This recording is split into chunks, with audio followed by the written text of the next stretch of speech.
Episode देखने के लिए सोनी लिव ऐप डाउनलोड करें। ऐसा तो नहीं हुआ कि आपकी बेनिफिशियरी लिस्ट में टीसी नाम से 2 अकाउंट सेव है? Oh my God! कहीं टोनी कंपनी की जगह 25 लाख रुपए दूसरे टीसी को तो नहीं पहुंच गए? गोकुल धाम सोसाइटी में हमेशा कुछ न कुछ चलता ही रहता है, लेकिन इस बार की मुसीबत ने तो सबकी नींद उड़ा दी है। हाल ही में आए नए प्रोमो ने दर्शकों के बीच खलबली मचा दी है और यकीन मानिए अगला एपिसोड और भी धमाकेदार होने वाला है। आप सबने देखा ही होगा कि कैसे हमारे प्यारे जेठा भाई की दुकान गड़ा इलेक्ट्रॉनिक्स का स्टॉक पूरी तरह से खत्म हो गया है। फ्रिज, टीवी और बाकी सब सामान, भाई साहब, दुकान खाली पड़ी है। इसका सीधा असर ग्राहकों पर पड़ रहा है। जो कस्टमर्स अपनी खरीदारी की उम्मीद में आते हैं उन्हें खाली हाथ ही लौटना पड़ रहा है। दुकान में सन्नाटा पसरा है और जेठालाल के चेहरे पर चिंता की लकीरें साफ दिख रही हैं।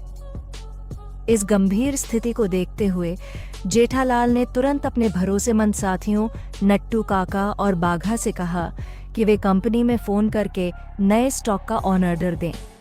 लेकिन जो जवाब उन्हें मिला उसने तो जेठालाल के पैरों तले जमीन ही खिसका दी। नट्टू काका और बाघा ने बताया कि उन्होंने पहले ही कंपनी में बात कर ली है, लेकिन एक बड़ी समस्या आ गई है। कंपनी की नई पॉलिसी के तहत जब तक पिछला बकाया भुगतान नहीं होता वे नया स्टॉक नहीं भेजेंगे। और यह बकाया कोई छोटा मोटा नहीं बल्कि पूरे 25 लाख रुपए का है। यह सुनकर जेठालाल और भी परेशान हो गए। उन्होंने खुद कंपनी में फोन किया और सामान जल्दी भेजने की गुहार लगाई, क्योंकि दुकान में एक भी चीज नहीं बची थी। लेकिन कंपनी के कर्मचारी भी टस से मस नहीं हुए। उन्होंने साफ कह दिया, हमारी कंपनी का नया उसूल है जेठालाल भाई, जब तक आप पिछला बकाया क्लियर नहीं करवा देते तब तक आपको नया स्टॉक नहीं मिलेगा। अब सवाल ये है कि जेठालाल 25 लाख रुपए का इंतजाम कैसे करेंगे? क्या वे ये रकम चुका पाएंगे और अपनी दुकान को दोबारा गुलजार कर पाएंगे, या फिर गड़ा इलेक्ट्रॉनिक्स पर ताला लगने वाला है?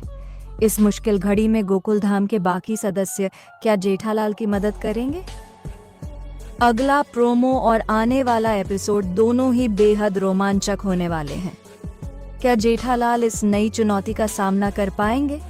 यह जानने के लिए तारक मेहता का उल्टा चश्मा देखते रहिए।